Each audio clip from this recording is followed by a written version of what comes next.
Good evening, everybody. This is Francisco. Sports Goofs here. Just me for now. Don't know if the others would join in, as we're here for our Sports Goofs broadcast of the day. MLB simulation tonight. The Miami Marlins would have visited the Philadelphia Phillies in Philadelphia, Pennsylvania, but unfortunately that's not going to happen tonight. So we are relegated to this simulation on All-Star Baseball 2004. And I've taken a few liberties with this game compared to what I've done in the past. Mainly, and you'll see it very soon, all the players have giant heads. Yes, I have activated big head mode because it's a feature that should be in sports games all of the time. And, well, nowadays, all this realism, it's gone away. And, well, I kind of miss it. So I brought it back. So we'll see how that goes for tonight. I've also taken some liberties with the venue. We are not at Citizens Bank Park, nor are we at Veterans Stadium. We are at Shibe Park, once known as Connie Mack Stadium as well, former home of both the Philadelphia Phillies and the Philadelphia Athletics before they moved to Kansas City and then ultimately Oakland, California. Starters tonight are Vicente Padilla and Carl Pavano. As you see them warming up there, the Phillies are wearing their, 1993 throwback uniforms, while the Marlins are wearing their 90s teal batting practice uniforms. They've never worn these uniforms in a regular season game situation. And here we go. Luis Castillo up to bat, first guy up. This is the 2003 Marlins. At least 2003 Marlins at the beginning of that season. So the roster is going to be a little interesting, a little different. Yes, it is bobblehead night. It is big head mode tonight here, Freddie. So welcome. As you see there on the screen, we are also announcing tomorrow our sim of the day. Woof, that was weird. We will be broadcasting the Cincinnati Reds visiting the New York Yankees on Major League Baseball 2K6. So you can look out for that tomorrow. Foul ball here at Shibe Park. Very interesting looking stadium here. So I've decided to take liberties with the way I'm going to have these games go. If there are cheats, if there are big head modes and aluminum bats and superpowers and all that stuff, I'm just going to include it because at this point, why not? I mean, baseball is going to be doing some weird stuff with their schedule if they do play a 2020 season. So let's just get weird with it. Look at these fantastic models back in I forgot what number generation of video games this was. But PlayStation 2, original Xbox, and GameCube era. So that's a 1-2-3 inning for Vicente Padilla. We've got Jimmy Rollins, Placido Polanco, and Jim Thome popping up to bat here for the Phillies. Jimmy Rollins, of course, stuck around with the Phillies long enough for them to win the 2008 World Series. So there you go. You made a minor league for the NFL XL, dude. Ooh, that'll be interesting. And let's once again, Freddie, from our last episode of Sports Goofs, number 60. I don't know how. You have to look it up, but you better trademark that NFL XL idea because, and once again, I'm not a patent, trademark, copyright lawyer, so just look it up, see if you can do it. I think that's like $1 million idea right there. Or $1 billion, because this is the NFL. All right, so Placido Polanco here. A lot of old baseball players. Carl Pavano, of course. I fondly remember him. He even signed my my t-shirt when the Marlins had their throwback night, their 25th anniversary throwback nights a couple seasons ago. So not only that, but of course his performance in Game 4 of the 2003 World Series, I will always fondly remember him for. Of course, he had a fantastic 2004 season, up there in Cy Young voting, got a big fat contract from the New York Yankees, and then promptly, Yankees fans don't fondly remember Carl Pavano, that's for sure, either for 2003 or for his career with them.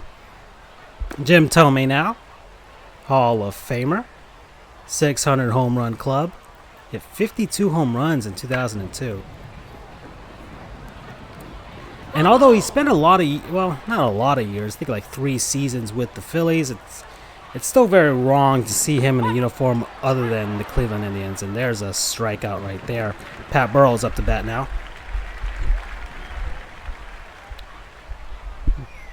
So Pat Burrell, who stuck around long enough to win that 2008 World Series with the Phillies, one of the guys most deserving of that championship, and then capped off his career, although I think he played a little bit afterwards, but at the very least capped off his career with the second one with the San Francisco Giants. And Carl Pavano throwing a no-hitter. Oh, actually, no, he gave up a hit. Gosh darn it. It's the other guy, Vicente Padilla, who's throwing a no-hitter at this moment. It's only been 1 inning, but, you know. Padilla from Nicaragua. So one of the very few Nicaraguan players to make it to the major leagues. There haven't been very many in the history of baseball. Oh, gosh. So let's see. 80 pro football teams? Dear Lord. Well, I mean, yeah, that's true. If you were to do... So, Freddie, if you were to do a 40-team NFL and you want a minor league system, then you would have to do 40. I mean, 1 each. Although, I think if the NFL does a minor league, they might have to kind of ease into it. So they would probably have, I don't know, like half the number of teams and have a couple teams sharing. Like, let's say New York Giants sharing with the New York Jets for their minor league team, playing in, I don't know, like Albany or something like that. And because the NBA G League started off that way, they kind of made some new teams. They took some teams from like the Continental Basketball Association and kind of hodgepodge together a league from that. But I think at one point there were some teams there were like 3 or 4 teams sharing a single minor league affiliate. So it has been done. I think the NHL has, and they've avoided it, but they've had some teams sharing. I mean, maybe even on the most especially ECHL level, but most NHL teams, all NHL teams have, I think almost all of them have an American Hockey League affiliate. And some have ECHL affiliates, but not all of them. So the NHL doesn't completely run 2 leagues deep into the minor leagues. Now, baseball, of course, has their myriad of minor league affiliates and teams. And in fact, I probably should look that up. Give me something to talk about here. So let's look at the Phillies. Because on Sports Goofs, our Twitter and Instagram accounts, we have followed pretty much every minor league team out there. Give me a second, so let me look up the Phillies minor league affiliates.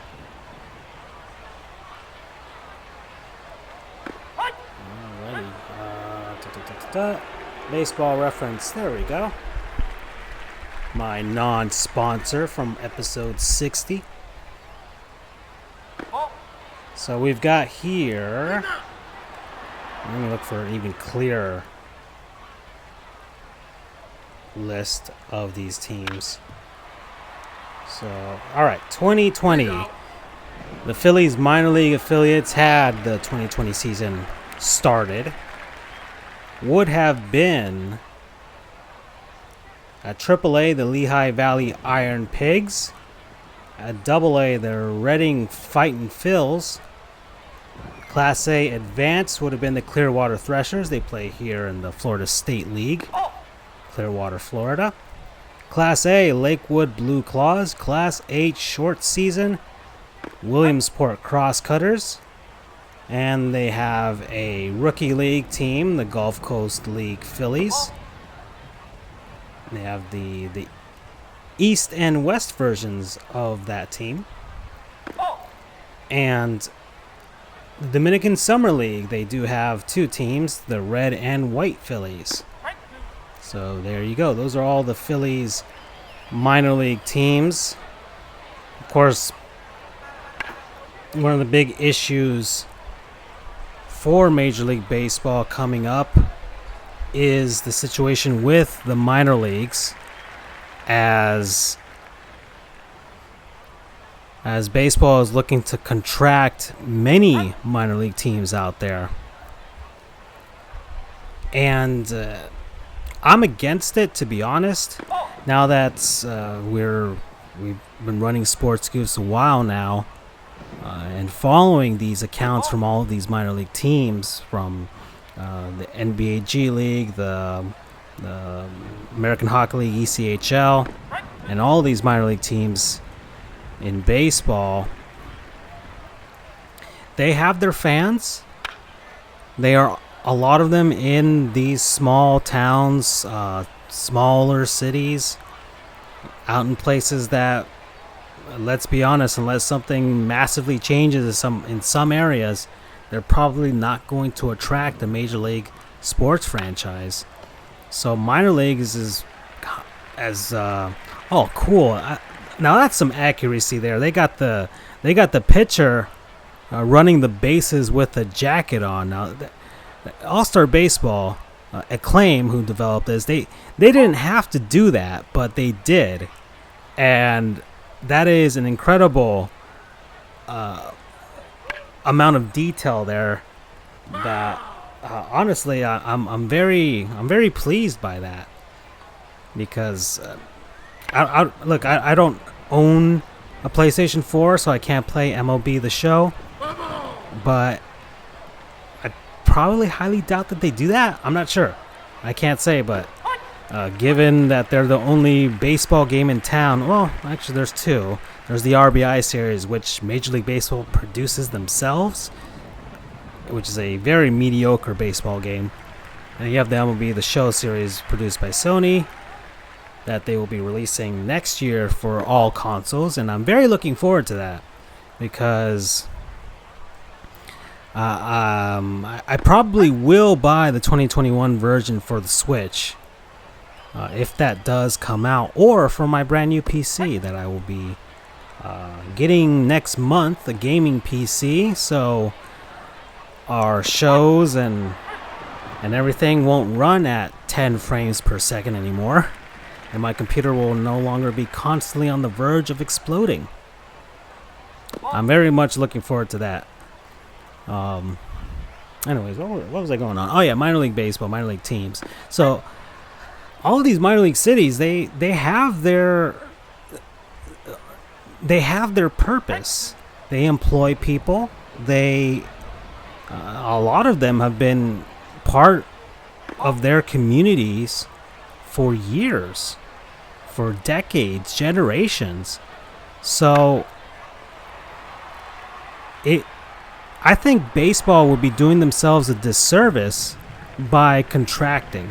And here, one big reason, of course, is that baseball is becoming less popular. And for whatever reason, I think it's purely pace of the game and marketing more than anything else. Pace of the game and marketing, a lot of archaic things that Major League Baseball still does. Damn, Juan Encarnacion, you are not looking that good in that game. But at least you have both your eyes in this one, so that's good. He would unfortunately, a few seasons later, lose one of his eyes in a regular season game and be forced to retire. He won the World Series with the Marlins in 2003, so he got his. And I think he won in 2006 with the Cardinals. So, but baseball will be doing themselves a disservice by removing themselves from these smaller communities. You want the exposure. You want kids and people to connect with baseball, even if these places have to do dollar beer nights, dollar hot dog nights, kids eat free or kids come to the game free, all that stuff. It's still exposure for the game. You still get some of the major leaguers with minor league assignments that go down, and hey, you can spot a Major League Baseball player in your small town in South Dakota or what have you. I'm not even sure. But you get those situations. And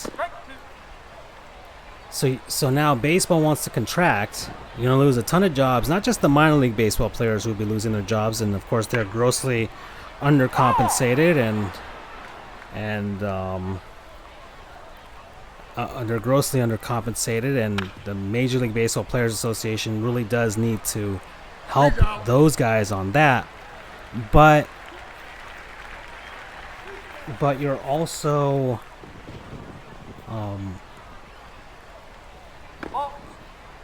you're also going to lose a lot of jobs for the people that work the stadium, work for the team's front office, for operations, all that jazz, umpires, all kinds of staff up and down these minor league systems.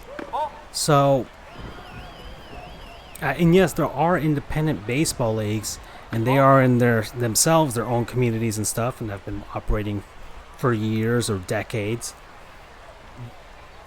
However, it's kind of different for you get to see these guys and their, like, the baseball players, I don't know, in their baby forms, if you want to call that. But you can see them. Oh, that's a fantastic play there by Pat Burrell down at third base there. Or is that Scott Rowland? Is that Scott Rowland? Yeah, Scott Rowland. Not even sure anymore.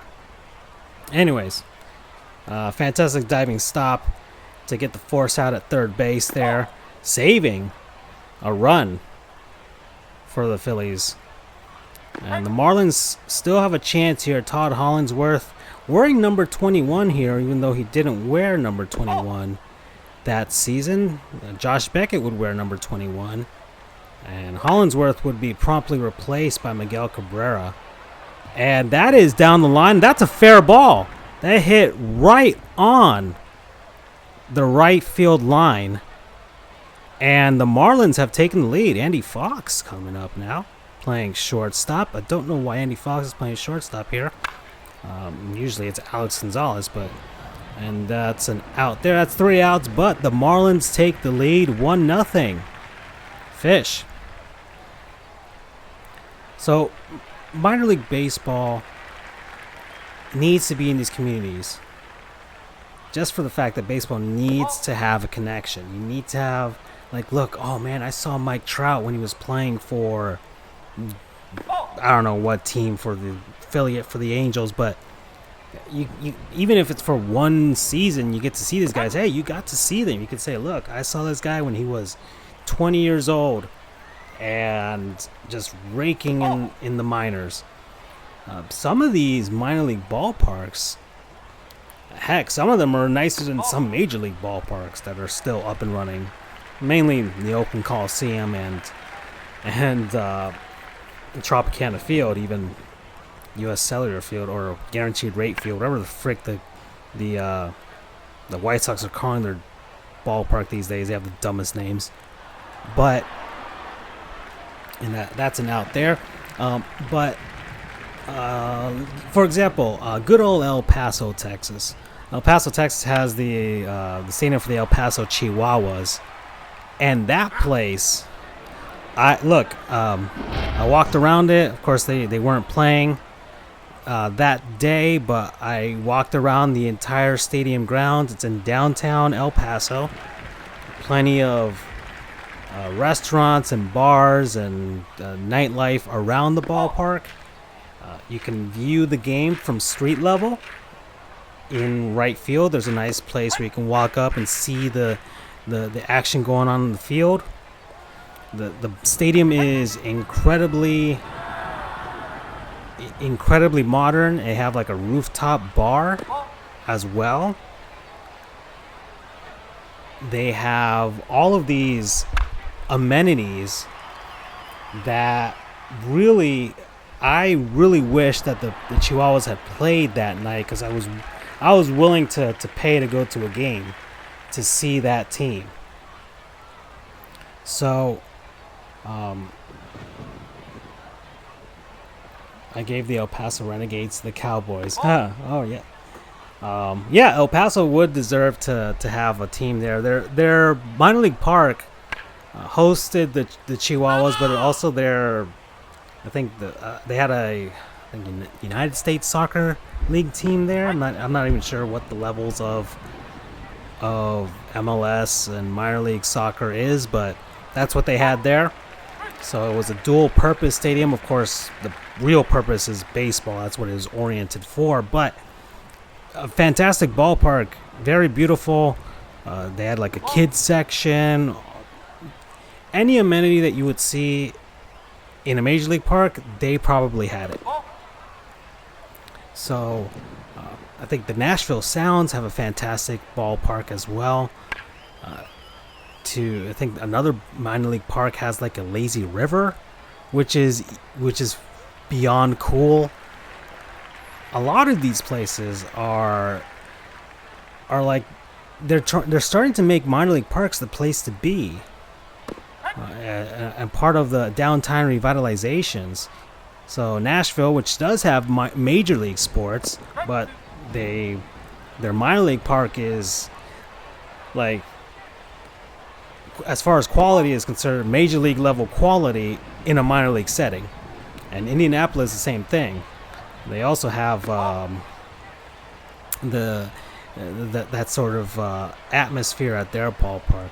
So I think it's a great disservice for baseball to contract minor league teams. That's a roundabout way of who is the youngest player to reach 3,000 hits? Ooh, that's a good one. Pete Rose? Ty Cobb. Oh, got that one wrong. So, hey, we learned something today.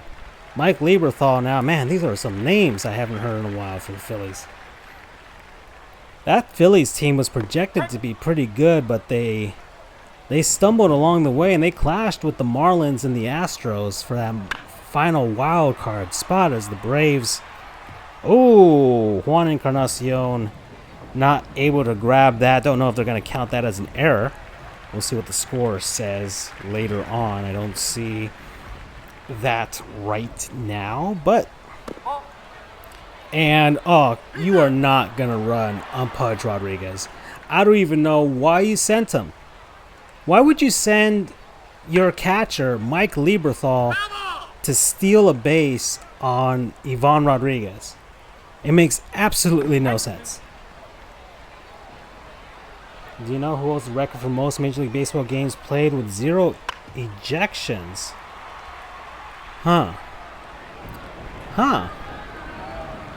With 0 ejections. I'm not even sure. Have to be an incredibly nice baseball player. I don't know, Freddie. You've stumped me for that one. All right. Actually, maybe look up Mike Lieberthal. Let me get on good old baseball reference real quick. Because I want to see what he did with his career. He was the catcher for a long time for the Phillies, but of course, I think was it Carlos Ruiz would end up being the catcher when they won the World Series. So, Mike Lieberthal. Ah, yes. Here we go. All All right, Mike Lieberthal, catcher, batted right through right. 6 feet tall, 170 pounds when he was playing. Stan the Man Musial. That sounds like a really nice guy. So yeah, that makes sense. That makes a lot of sense. Born January 18th, 1972. He's currently 48 years old, from Glendale, California.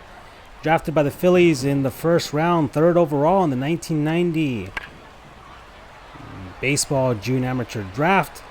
Drafted out of high school. Didn't play college ball. Made his major league debut June 30th, 1994 at the age of 22 versus the Los Angeles Dodgers. Had 3 at-bats. Got his first major league hit that day. His last game was September 22nd, 2007 at age 35 versus the Arizona Diamondbacks. And just like his debut, he got 3 at-bats and 1 hit. So he got a hit in his last ever baseball game. Let's see. 2-time All-Star, wore a gold glove. Or won a gold glove. I don't know if he wore one. That would be pretty awesome if he did. That would be pretty awesome for, like, you know how like the NBA has like the gold tab on the back of the jerseys? I don't know. Like the gold glove winners from the previous year, the next season should have golden gloves to play in. Like, I don't know, they dip it in gold or whatever, or give them a new glove that's all gold. That'd be pretty cool. Oh, that gets past the left fielder there. Try to dive for that. Couldn't. I mean, if he caught it with his head, maybe he would have had a better chance. But that's a double, or it might be an error. We'll see. Todd Hollingsworth is up now. They're going to walk him, but the Marlins are up 2-0. So go Fish.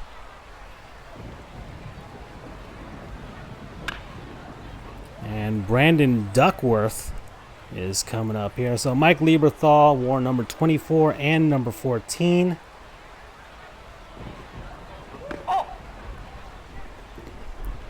Let's see, career WAR of 15.3, 4,218 at-bats, 1,155 hits, 150 home runs, and a 274 batting average. And the Marlins now up 3-0 at the moment. Carl Pavano is still in this game, keeping the Phillies with no runs whatsoever. All right, let me slow down. I slow down this game here real quick. Sheesh, no wonder. No wonder it was going fast. Wondering why we're in the 6th inning already. I don't even know how long I've been broadcasting so far. 28 minutes already. Sheesh. I was about to say, I'm like, why is this going so fast?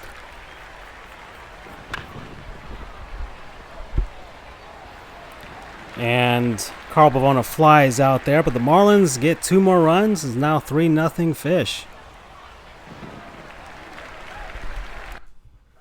Oops.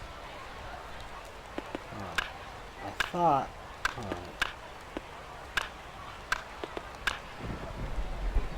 Sheesh, I thought I made the change here. Didn't.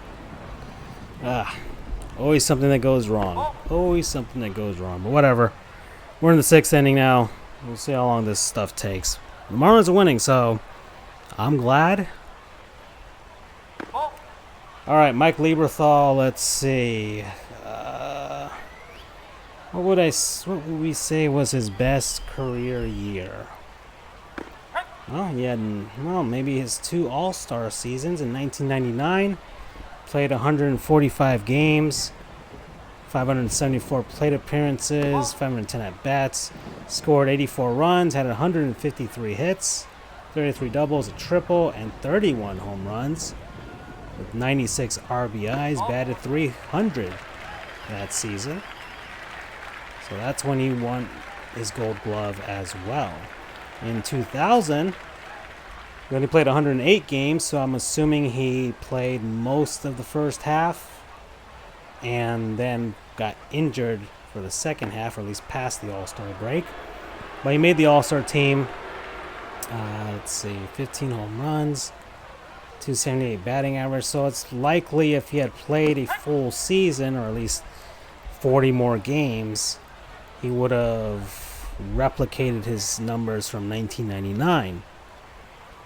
2001, he was also injury plagued. He only played 34 games that season, and then bounced back 2002, 2003, and 2004, playing 130 to 31 games, 130 to 131 games, and never reaching 31 home runs again. That was kind of like the only blip in his career there. Never went above 17 home runs the rest of his career, and kind of just fizzled out those last two seasons in 2006, 2007. So that's Mike Lieberthal. All right.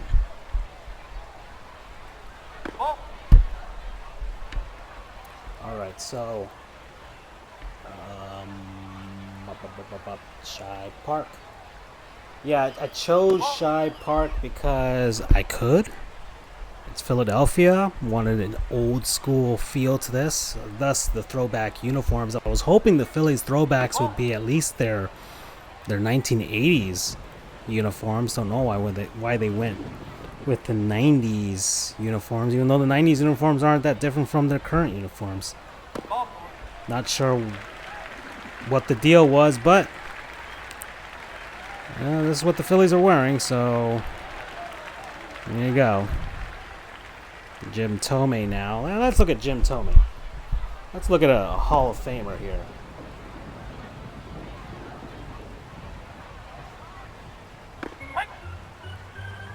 So good old Jim Thome. He was a first baseman, designated hitter, and a third baseman in his career. Batted left, as you can see there, through right. 6'4", 250 pounds. Big guy. Big guy. Born August 27th, 1970. Currently 49 years old. From Peoria, Illinois. Drafted out of Illinois Central College by the Cleveland Indians in the 13th round of the 1989 draft. Made his major league debut September 4th, 1991. And there he is. Opposite field double there. Now there's a guy on second and third with 2 outs, as the Phillies could have a chance to at least put a run on the board, as Pat Burrell was coming up. All right. September 4th, 1991, at the age of 21, his major league debut versus the Minnesota Twins. Had 4 at-bats, 2 hits, and 1 RBI. His last game ever, October 3rd, 2012, at the age of 42. And Pat Burrell with a fly to right, Juan Encarnacion under it. And that is it. Carl Pavano gets out of a jam. Marlins are still up 3-0 with the top of the order coming up. All right. Let's see. So his last game, October 3rd, 2012, 42 against the Tampa Bay Rays. 4 at-bats. Didn't get a hit. Made the Hall of Fame in 2018. I mean, this is kind of like a let's haul y'all here, because, well, it's Jim Thome, so kind of doing run right now, aren't I? All right. Let's see. 72.9 career WAR. 8,422 at-bats. 2,328 hits. 612 home runs. And a batting average of 276, which is pretty freaking darn good for a power hitter. And these are all the numbers that he wore over his career. Early on with the Indians, he wore number 59, I guess when he was called up. Number 6 later on. And then number 25 the rest of his career. Made stops with, of course, the Cleveland Indians, which is the team he was in, the cap that he was inducted under. So he's wearing a giant letter block C on his Hall of Fame plaque. Then with the Phillies, the White Sox, the Dodgers. Man, I forgot he was on the Dodgers briefly. The Minnesota Twins, went back to Cleveland briefly. and then went back to Philadelphia briefly, and finally ended his career with the Baltimore Orioles. Interesting trajectory at the end.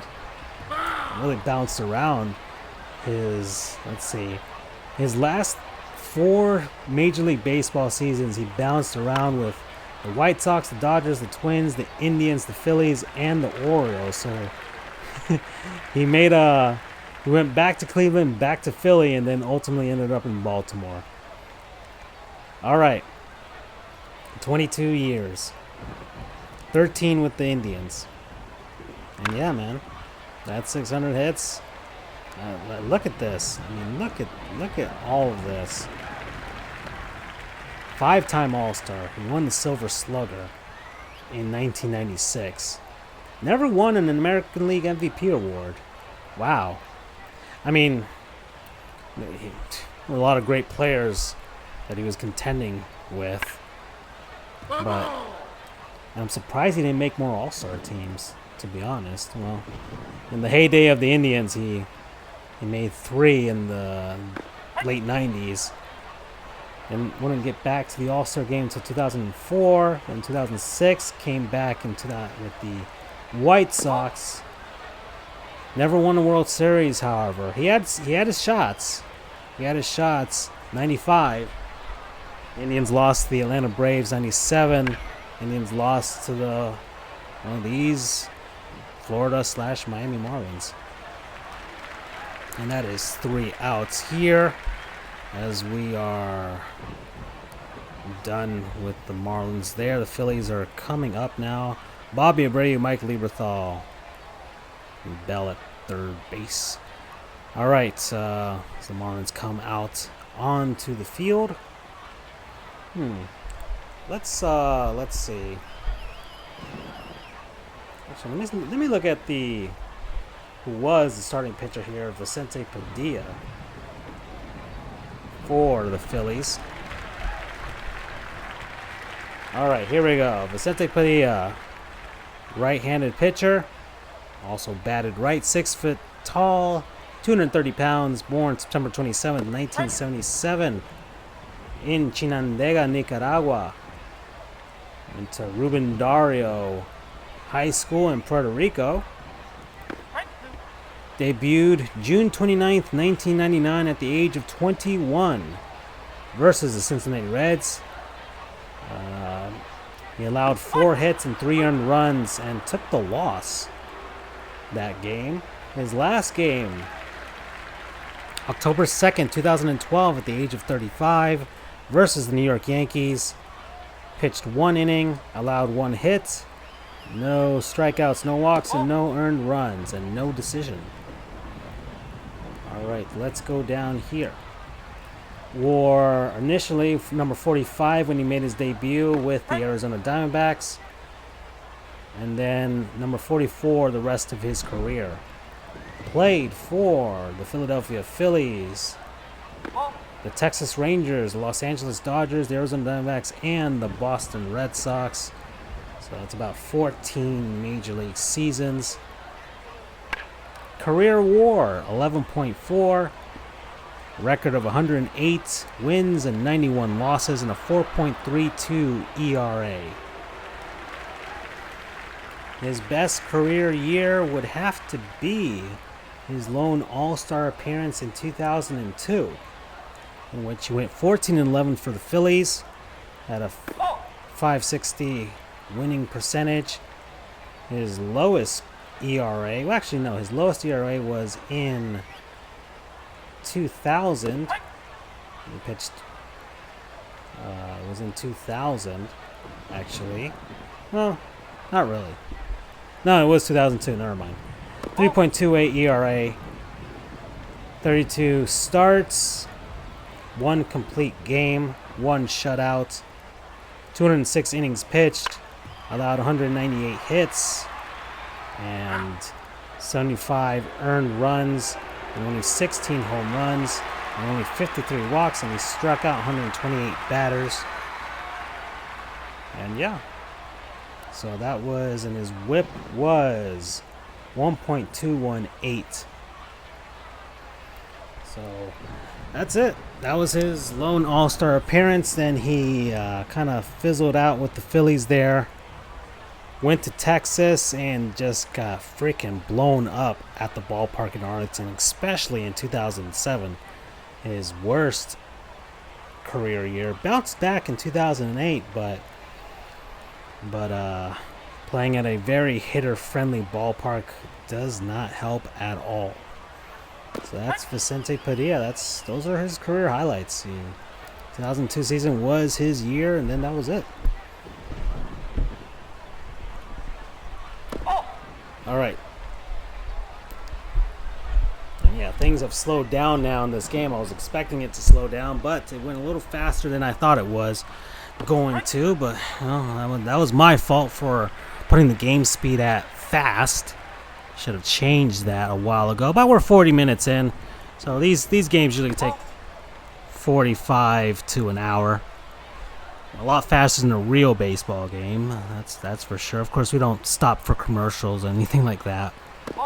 So, all right. What other players on this Phillies team should I talk about? Placido Polanco. Wow, that's a familiar name for a lot of people. Second baseman, third baseman, and a shortstop. Batted right through right, 5'9", 190 pounds. Born October 10th, 1975. Currently 44 years of age, from Santo Domingo, Dominican Republic. Drafted by the Chicago White Sox in the 49th round of the 1993 MLB June draft out of Miami-Dade College. And then drafted again in 1994 by the St. Louis Cardinals out of Miami-Dade College in the 19th round of the MLB draft. So, made his major league debut July 3rd, 1998 at the age of 22 versus the Cincinnati Reds. One at bat, no hits. His last ever game, and the Marlins have two guys on board now. A guy on second and a guy on third with no outs, so they're looking to put this game completely away. All right, continuing on here. Last game, September 28, 2013, at the age of 37 versus the Detroit Tigers. He had no at-bats, so I don't know what the heck happened there. And two-time All-Star, three-time Gold Glove winner, won a Silver Slugger, and was the American League Championship Series MVP in 2006. Wore number 67 early on in his career, then several different numbers, 27, 23, 27, 14, and 30. But his most notable years, I would say, would be when he was with the Detroit Tigers. In fact, that was, he had two All-Star appearances. 2007 with the Tigers and 2011 with the Phillies. So I would say his best season was that 2007 campaign at the age of 31 with the Tigers, at that point defending American League champions. 142 games played, 641 plate appearances, 587 at-bats, 105 runs scored. He had 200 hits, 36 doubles, 3 triples, and 9 home runs, 67 RBIs, so he's definitely a table setter there, with a 341 batting average. So and that's when he won his Silver Slugger, his Gold Glove, earned himself some MVP votes, and made the All-Star team for the first time in his career. So definitely a late bloomer. 2009, he earned an MVP vote, finished 25th place, and won another Gold Glove. And finally, in 2011, he made the All-Star team again and won another Gold Glove. He played for originally the St. Louis Cardinals, then moved on to the Philadelphia Phillies, then the Detroit Tigers, back to Philadelphia, and finally ended his career with the Miami Marlins. So there you go. All right, so, oops. Let me see that. I got career WAR 41.9, 7,214 at-bats, 2,142 hits, 104 home runs, and a 297 batting average. Definitely a very, very solid hitter. And a very solid player. He had a very solid career, if I do say so myself. Played 16 years. Really the only thing lacking in his career is a World Series championship, but at least he played in the World Series, which I think counts. I think that very much does count when you're judging the overall scope of a player's career. The championship solidifies a lot of great players, but a lot of mediocre to awful players have won World Series championships. So I always give the example of Eddie Curry. Eddie Curry has an NBA championship. If I put you in a room with Eddie Curry and Charles Barkley, I would say that you would listen more to Charles Barkley on anything basketball related than you would Eddie Curry. Some people want to disregard Charles Barkley's opinion because he didn't win a championship. Look, he played in NBA Finals, and he wasn't Eddie Curry. This guy is a Hall of Famer. I would say the same thing for a lot of Major League Baseball players, a lot of NBA players, NHL players, football players. You're not going to tell me Dan Marino wasn't a good football player just because he couldn't win the big one? He played in one. He went up against Joe Montana in what was essentially a home game when the 49ers versus Dolphins at Stanford Stadium. That was as close to a home game as they could get. So, don't tell me that his opinion doesn't matter when it comes to football. Oh! Did he get that? I think he slid in safe there. That was almost a... Look at this. Derek Lee getting the out at first and right down to Mike Lowell. I think got under the tag there, so he did. Yeah, he just beat that out. So, but almost. Derek Lee almost with a spectacular play there. Probably would have been the play of the game. So, Polanco now. And what the heck? Oh, wow. Pudge Rodriguez couldn't handle that. Don't know what happened here. Sheesh, Tim Spooneybarger and him kind of got signs crossed there. It kind of slips past them, and the Phillies with their first run. So 3-1 now. Game has gotten slightly more interesting. There are still 2 outs, though. So still a chance the Marlins can get out of this with minimal damage. I saw Ricky Leday here. So let's take a look at him. And there's a diving catch by Todd Hollandsworth there. And the Marlins get out of that. 3-1 now. As the Fish look to maybe get that run back and then close this game and put it away. All right, and we will be closing this game too and putting ourselves away. That sounded weird, but regardless, that's what we're going to do. Juan Pierre now. Marlins center fielder. Weak arm, but fantastic speed. All right, Ricky Leday here. Outfielder and pinch hitter. That's what he mostly did in his career. Bad left, through left, 6'2", 290 pounds. Born November 22nd, 1973. 46 years old now. From Ponce, Puerto Rico. Drafted by the New York Yankees in the 16th round, the 1990 June draft. Out of Colegio Nuestra Señora. So he was out of college, I think. Well, Colegio is more like school, so it's not really a college. So they've counted it as a high school, so that's what I will count it as. Debut was June 14th, 1998, the age of 24, versus the Cleveland Indians. Got his first major league hit in 3 at-bats, and he stole a base. His last game was July 7th, 2007, at the age of 33, versus the Houston Astros. Had 6 at-bats and only got 1 hit. Won the World Series twice in his career, as he was with those dynastic Yankees. So here we go.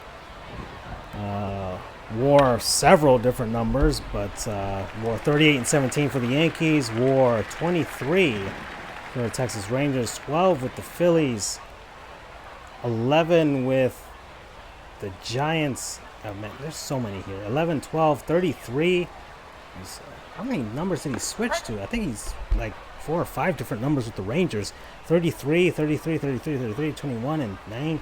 Gosh, that's a lot of numbers. 2.8 WAR, 2030 at bats, 494 hits, 63 home runs, and 243 batting average.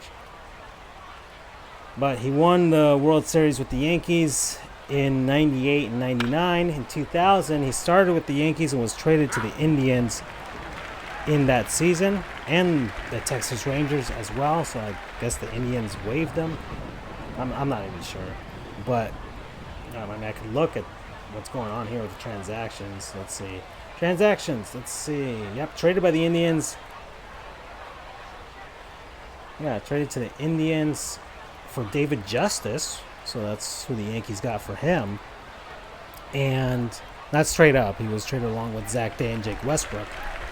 And then the next month, he was traded by the Indians to the Rangers for David Segui. So he was traded twice in that season. There you go. All right. What was his best year? He's out. Let's see. Trying to figure out what would be his best career year. I guess you would say. I would venture to say his 2003 season with the Phillies was probably his best year. He played 121 games, 255 at bats, scored 37 runs, 63 hits. Oh, well, actually, no, 2000 probably, because he had 110 hits that year across the 3 teams that he played with. So that's probably the season. Yeah, let's say 2000. 2000 is probably his peak year, actually. Yeah, 110 hits, 19 doubles, 13 home runs, 5 triples, 77 RBIs. Yeah, clearly the career highs in all of those numbers. Not in batting average. He had 236 batting average there. And, he had a better batting average in 2003 with the Phils. And no significant major league awards of any sort. So that's Ricky de la Day here. So we're about to end this game here, and that's it. So the Miami Marlins have defeated the Philadelphia Phillies here at Shibe Park 3-1. Fans are not happy here in Philly, but are they ever happy? I don't think so. So save Sean Nicholson. I guess the sponsor? I'm not even sure. Either way, Marlins win 3-1. Big inning in the 6th inning there. The winning pitcher is Carl Pavano. Losing pitcher is Vicente Padilla. Blaine Neal with the save. Player of the game, of course, is Carl Pavano. 7.1 innings pitched. 1 run and 5 strikeouts. So let's take a look at the box score here real quick and see who got himself some hits. Let's see. I would say, let's go Juan Encarnacion. Probably the best. I don't know, actually. Probably. I don't know. Nah. Juan Encarnacion. Todd Hollandsworth. 2 at-bats. Got a hit, an RBI, and 2 walks. Struck out once. Mike Lowell. Juan Encarnacion with the other RBI, and Andy Fox as well. So the guys that you wouldn't have expected to get the RBIs got the RBIs here. So there you go. No home runs hit. And here in a rainy Philadelphia, I think it's raining in Philadelphia right now. I tried to have the weather replicate what's going on in Philly at this moment. But either way, we're done here. I'm done here. So we will have a game for you guys tomorrow.